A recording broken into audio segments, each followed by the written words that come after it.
wanted to first talk about the film called Lockdown, the Doctor Who Fan Survival Guide. It was directed by Roger Christopher Stevens and produced by Keith Barnfather, and it is nominated for Best Short Documentary Film, Best Fan Film, and Best Unusual Interest Film. I'm going to hand it over to our dear friend, Tori LaFon. First of all, I want to say thank you for bringing all these wonderful Whovians together into one place to celebrate the magic of Doctor Who. And with that in mind, I wanted to ask you guys, how did the submission process go for you? And how did you find all these wonderful people? I think like all of us, you know, we were all stuck at home during that period a couple of years ago when we couldn't do a thing, we couldn't go out, we couldn't.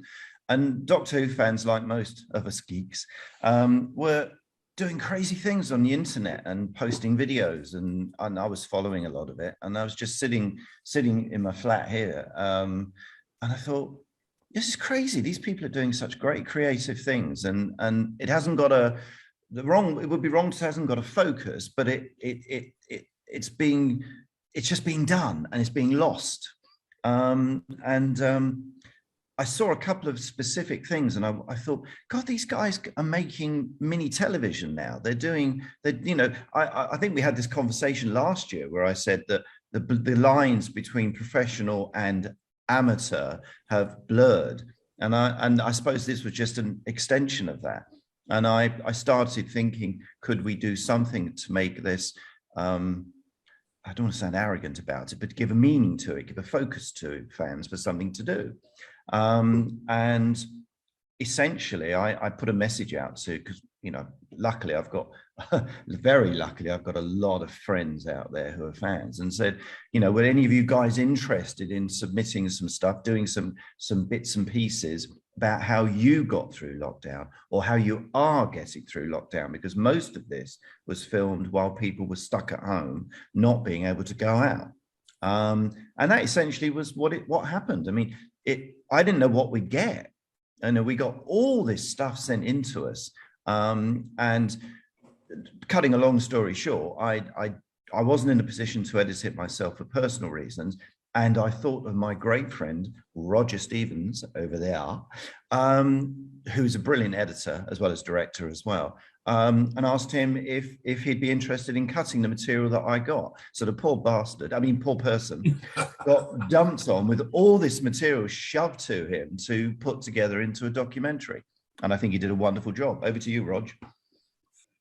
All the kudos should really go to Keith, because he's the person who came up with the idea of doing this in the first place. He got all the clips together. He found all these amazing people. He then gave it to me, and I sort of came at it fresh. I wasn't quite sure what we were going to see. And I was just blown away by how clever and inventive all these people were. And in some ways, it's a lot about Doctor Who. But in another way, it's nothing about Doctor Who. It's actually about these amazing people and how they kept themselves amused and what they did during lockdown. And it's kind of just an interesting fusion of the two things. But it was great fun to do. The people in it were amazing. We did get a few jokes in here and there. Some of it was very funny. We touched on the more serious aspect of it. And it was a really, really nice project to do, because I came at it with no preconceptions. All I had was a bunch of files, 50 files of people doing stuff, and had to make a story out of it. How did you go about editing that together? Was there any challenges, triumphs, etc., that you would like to tell us about? I think, to be honest, the first thing I did was I sit down and I watched them all. And then I made notes, which were funny, which were moving, which were interesting. I knew we couldn't get everything in. So we had to sort of, to some extent, pick the most interesting stuff. But yeah, I just sat down and watched it, and anything that made me laugh, or it made me smile, or it brought a tear to my eye, I thought, yeah, we'll do that. Of course, because of Doctor Who being, you know, quite a commercial license, we kind of just pushed to the edge of what we could get away with. So I think for the first and only time in a real-time show, there is a bit of Doctor Who playing in the background, real Doctor Who, although it's slightly blurred, so you can't see it totally. But, you know, we just we just had a go. I gave the first couple of edits to Keith, who's a great producer, and said, perhaps don't use that bit, or is there any more of that person? And we just sort of, you know, got it to the right place where we felt we had something fun. I would love to hear more about how you got involved with Sophie and how you brought her into the project. And for those who don't know, Sophie is Ace, one of my favorite characters. So that was wonderful to see. She is a good friend, a very close friend as well. And when Roger and I started talking about how to put it together, she was, I think Roger would agree, she was a natural choice as the presenter because she is a fan favorite. I mean, fans in Doctor Who fandom, you may well know this, but she is considered to be one of the most kind, considerate and accessible people from the program that there is. And because of that, and also knowing her so well, I knew that she would be perfect to host it. She's also incredibly professional, not only as an actress, but as a presenter. You know, she's always going to deliver. And you know, when I suggested it to her, it wasn't even a, I'll think about it. It was, yes, please let me do it. And we spent an idyllic, I mean, I suppose this is my bit, Roger, is to say that we were, before Roger got on board, I was trying to work out, how do you package this diverse group of people and all their different takes on what they did to survive lockdown. And at that time, oddly enough, I heard about and heard from Neil Cole, who has an incredible museum to classic sci-fi, but most of it about Doctor Who, in a tiny village called Allendale in Northumbria. For those of you who don't know Britain too much, it's on the border between England and Scotland near Hadrian's Wall, which probably everybody's heard of. And it really is a tiny little village in Northumbria, part where I come from. My family come from up there as well. And his museum is in his basement. I mean, he has a museum in his basement. So I just thought the ultimate fan's dream is to have a museum in your basement. So it was logical to go there to film it. And he was wonderful. Neil was so accommodating, said, just come. And Sophie and I went up there for a weekend with Roger's input on the voiceovers and the links and everything.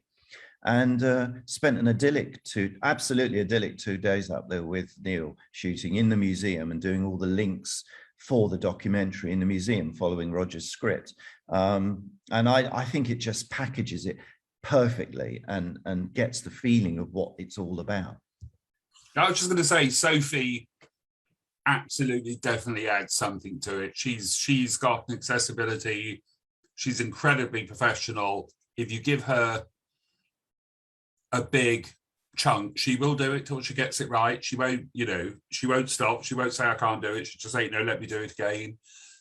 I'm doing something at the moment for Keith, which I'll leave it up to you whether he tells you what it is. But, again, it's got Sophie featured, and it involves the outtakes of her not being able to say the right town and the right county together. We'll see whether we get away with it, but if anybody will happily send herself up, she will. And she's adorable, she's professional, and I thought she really added something to the film. I didn't realize you were her agent as well. I am now, since 5 o'clock today. I have to say to anyone watching who's either watched Lockdown or intends to, or is a Doctor Who fan, or even a sci-fi fan, if ever you come to England, or if you are British, go to Allendale if you can in your holiday, not only because it is an incredibly beautiful area of Britain, Northumbria, but also the museum is just one of those quirky English, British things. And Americans do it as well, don't get me wrong. We all have these quirky places, but this is about as quirky as it can get. But it is brilliant, and you'll get a wonderful welcome from the villagers as well. That's the crazy thing, It's a bit voice. What's that thing from League of Gentlemen? If any of you know it, Voice and Raisy or whatever. The village. Royston Vasey. Thank you. It's not as bad as that. Bodies don't disappear. People don't disappear. But it is a brilliant, odd, weird village because they all love the fact that the museum is there. And so, in your opinion, both of you, there is like 60 plus years of Doctor Who content to engage with, but there's just something about Doctor Who that makes people want to engage with it. What, in your opinion, makes Doctor Who the ultimate fan piece? Oh God, what a question. Well, I mean, No pressure. it isn't the only. I mean, I would say that Trek is a similar concept. I think Doctor Who and Trek, Star Trek, are the two, the two that we probably most of us would agree are the doyens of television sci-fi. Anyway, I don't know. I mean, I think it is its British nature. I think whereas Star Trek is essentially an American television series, and conceptually in the way it's made. Doctor Who has remained, even in its new era, essentially a British television series. And I think for people, but certainly in the UK, it is that quirky nature. It's that off the wall thing. It's the sideways look at life. Doctor Who is unique in the way that it is made and the stories that it puts across. We all have our favorite periods. I don't know. I don't know what it is. I do know that what lockdown puts across is that amazing camaraderie that fans have. And I know that there are many fans who were in this or who watched it or are part of fandom who would say that their love of the program helped see them through the whole of the COVID time. I mean, I would also like to say, I won't mention the name of the person, but there was one person who appeared in the documentary who passed away shortly after from COVID, after she did her piece for the documentary. So there's a lot of poignancy in it for me as well. And there's one person in it, not to be negative about any particular person, but negative is wrong, not to put one person above other people, but there is one inspiring person who plays a guitar who just amazes me as a human being, utterly amazes me as a human being. He wouldn't even see it, but I am in awe of his ability and his positive nature about life generally. So yeah, I think there's so much in it, and as a snapshot, and as Roger said at the beginning, as a snapshot of humanity, not just Doctor Who fandom, I think it has a poignancy and a moment in time that it's caught, which I think is quite powerful. There were some wonderful people in the film from America, Canada, Australia, the UK. I have my favorites. I won't tell you who they are, but some of those people are just amazing. And if I could tell you why that one particular program drags people in, I wouldn't be sat here. I'd be in Hollywood. I would be a millionaire. But I suspect it has something a little bit to do with the slightly quirky British nature of it. I think it's also to do with the fact that until it came back, it was a serial with cliffhangers that made you go, oh, I wonder what happens next week. I wonder how they get out of that. I think that's something missing in the current series. And if I were in charge, it's the first thing I'd change. But whatever it is, that magic thing, like Star Trek and the others, it pulls people in. It creates this little bizarre community of people who, for the most part, just sit there and do whatever they do and go to work and come back. But we gave them a voice. We gave them a chance just to tell us what they were doing. And I thought they were wonderful. I mean, everybody who is in that documentary made that documentary. Yeah. It wasn't made by Roger or I. In Yeah, many ways, absolutely. you could have 50 people out there credited as producer director, because each little bit was made by the person who provided it. That's something to get across to those people who haven't seen it. We just sort of glued the bits together, really. Yeah. That's what makes it so compelling, actually. Yeah, I mean, and they were amazing people. I'm not picking favorites, but I could think from. I think there was a guy from Manchester who was looking after the elderly, or he was in, he was a care assistant or whatever you call it, looking after people who would do his job. He was clearly depressed at one point, but then he'd go home and boot up a Dalek movie. There was the two father and son, I think, who had drinking competition every time the word doctor was mentioned. There was a lovely lady who made the chair covers. There was the girl who decided to play every single Doctor and Companion ever. I mean, you would never meet such a disparate group of people except in a situation like this. And they were fabulous, all of them. Really, really fabulous. I would love to hear from both of you how creating this documentary helped you cope with the time during pandemic.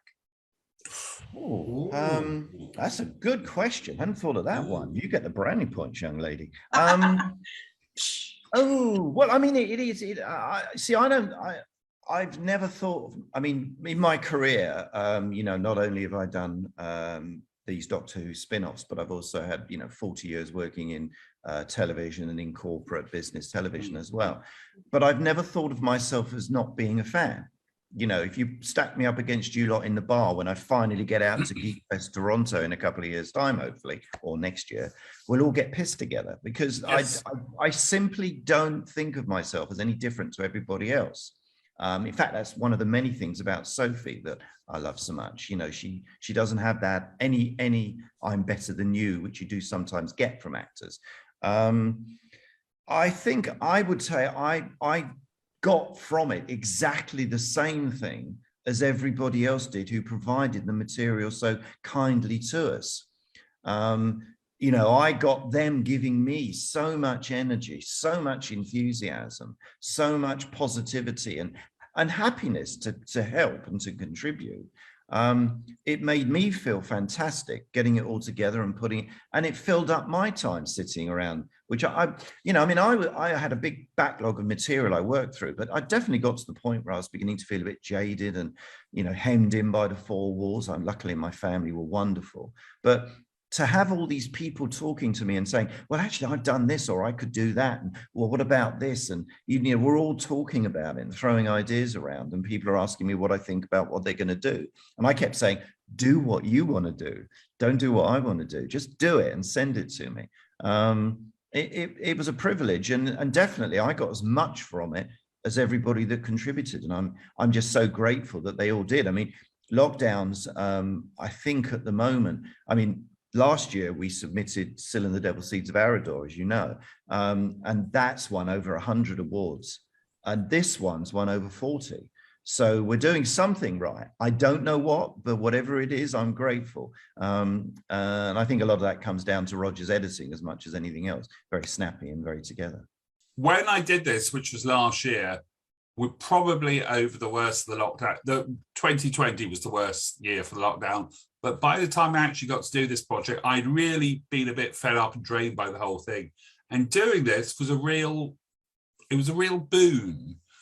You know, it cheered me up, it made me laugh. Normally with a film, just like the one I'm doing at the moment, you take a whole mass of material and you have to kind of create a storyline and mold it in the way you want.